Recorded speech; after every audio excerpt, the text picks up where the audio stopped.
কাজের প্রতি তার অদম্য আগ্রহ, কিন্তু মুখে প্রকাশ করতে পারেন না তারা। কিন্তু কাজের দাবি ছিল দীর্ঘদিনের। কেউ মুখ ও বধির, কেউ হুইল চেয়ার নিয়ে হাজির হলেন চাকরির আশায়।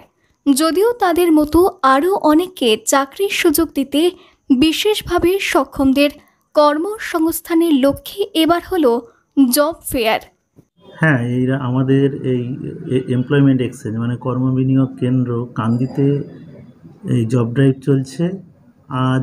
আজও মানে 10ই মার্চ আজও চলছে। ডক্টর রেড্ডি ফাউন্ডেশনের একটা সংস্থার পক্ষ থেকে এরা বিভিন্ন ধরনের হ্যান্ডিক্যাপ ছেলে মেয়েদেরকে নিয়ে এই জব ড্রাইভটা করছে। ওদেরকে এরা ইন্টারভিউ দিয়ে একটা সংস্থার ট্রেনিংয়ের মাধ্যমে বিভিন্ন বেসরকারি যে প্রাইভেট বড় ছোট মাঝারি যেসব কোম্পানিগুলো আছে সেই কোম্পানিগুলোতে ওরা জবের ব্যবস্থা করবে, এমপ্লয়মেন্ট দেবে।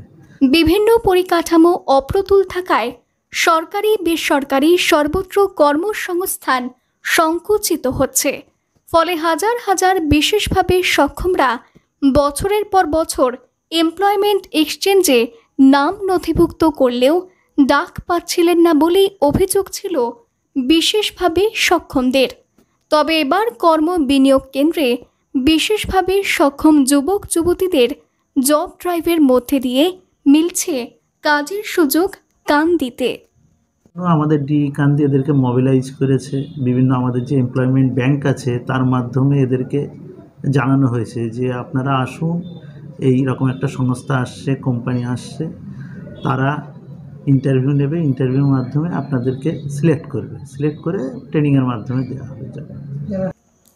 জানা গিয়েছে মুর্শিদাবাদ জেলার কান্দি মহকুমা কর্ম বিনিয়োগ কেন্দ্রের উদ্যোগে প্রায় 100 জন বিশেষভাবে সক্ষমদেরকে এই চাকরির ব্যবস্থা গ্রহণ করা হয়েছে।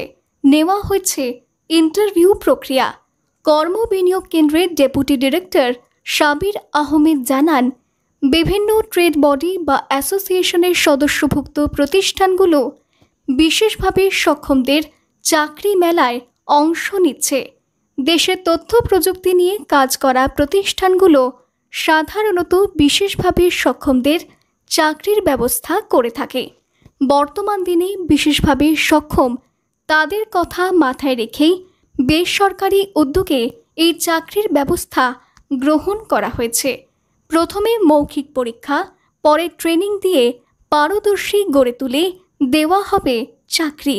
ফলে নিজেরা যেমন কাজের সঙ্গে যুক্ত হবেন, ঠিক তেমনি আর কারোর ওপর ভরসা করে নিজের জীবন জীবিকা চালাতে হবে না। নিজের পায়ে স্বাবলম্বী হবেন তারাও। Handicap, already handicap low vision যারা আছে, অর্থ আছে, যাদের কানে কম শোনে, এই রকম যাদের হ্যান্ডিক্যাপ সার্টিফিকেট আছে তাদেরকে এই সুযোগটা দেওয়া হচ্ছে। কতজন ইন্টারভিউ দিচ্ছে? ইন্টারভিউ দিচ্ছে তাও 70 থেকে 80 জন ইন্টারভিউ দিচ্ছে আজকে। তারও বেশি হতে পারে। যতদূর এখনও পর্যন্ত প্রায় 70-75 জন তো এসছে অলরেডি। দেখছেন আপনারা, বাইরে দেখুন ভিডিও। মুর্শিদাবাদ থেকে কৌশিক অধিকারীর রিপোর্ট, লোকাল 18 বাংলা।